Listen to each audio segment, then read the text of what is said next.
Your income is rising, but your peace isn't. You've noticed it, haven't you? The promotions came, the salary increased, the bank balance looks better than it did 5 years ago. Yet somehow, that knot in your stomach when you check your expenses, it's still there, maybe even tighter than before. You're not imagining this. You're not ungrateful. And you're definitely not alone.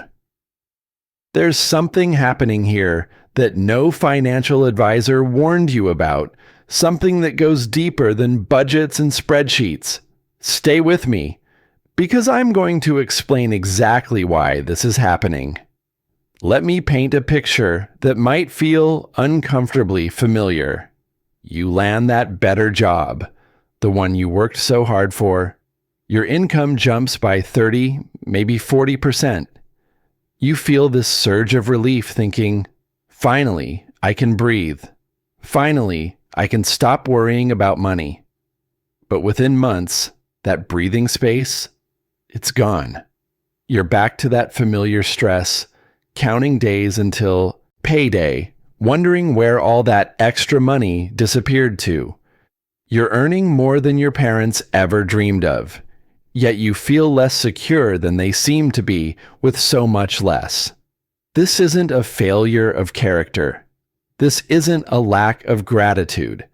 This is the reality for countless Muslims today, climbing the economic ladder only to find each rung feels as precarious as the last one. You increase your income, but somehow your anxiety increases right alongside it. The worst part? You feel like you can't even talk about it, because how do you complain about having more money? How do you explain this emptiness to people who are still struggling to reach where you are now? Here's where we need to pause and remember something the Quran taught us 14 centuries ago. Allah says in Surah At-Talaq, "And whoever relies upon Allah, then He is sufficient for him. Indeed, Allah will accomplish His purpose." But notice what this verse doesn't say. It doesn't say, Allah will increase your numbers. It doesn't promise bigger bank accounts or impressive titles. It speaks of sufficiency, of Allah being enough. The Quran draws a distinction that we've forgotten in our modern pursuit of more. Provision isn't the same as abundance. Barakah, divine blessing, isn't measured in numbers. It's measured in peace, in contentment, in that deep knowing that what you have is exactly what you need. When we chase income thinking we're chasing security, we're actually chasing a mirage. Real security was never about the amount. It was always about the blessing within that amount. So what's really happening when your income rises, but your peace doesn't?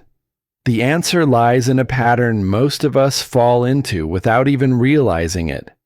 When your income increases, your lifestyle expands to meet it.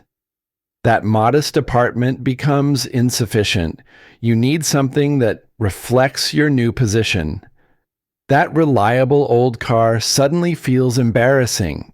Your social circle shifts to people with similar incomes, and with it, your idea of normal expenses shifts too. But here's the trap. Your commitments rise faster than your income ever could. That bigger apartment comes with higher utilities, property taxes, maintenance costs.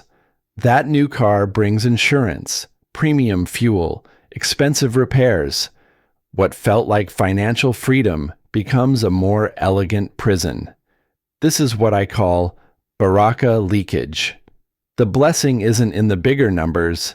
It was in the contentment you had before you started believing you needed more to be secure.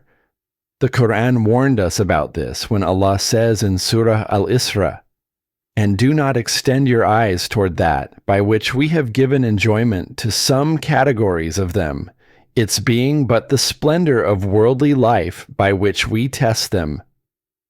Every upgrade you think you need because of your new income level is actually a test. Can you distinguish between genuine need and manufactured desire? Can you increase your income without decreasing your gratitude? I want you to pause right now and think about something. Cast your mind back to when you earned your previous salary before this latest increase. Where was your money going then? And now, with this higher income, where is it going? What increased with your paycheck?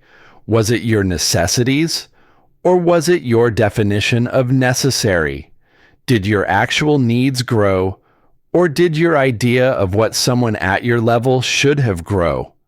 The money didn't vanish into thin air. It moved into spaces that didn't exist in your life before. Spaces that promised satisfaction but delivered only the need for more spaces. But here's the beautiful thing about Islamic wisdom. It doesn't just diagnose the problem, it offers liberation. The Quran isn't asking you to live in poverty. It's inviting you to live intentionally.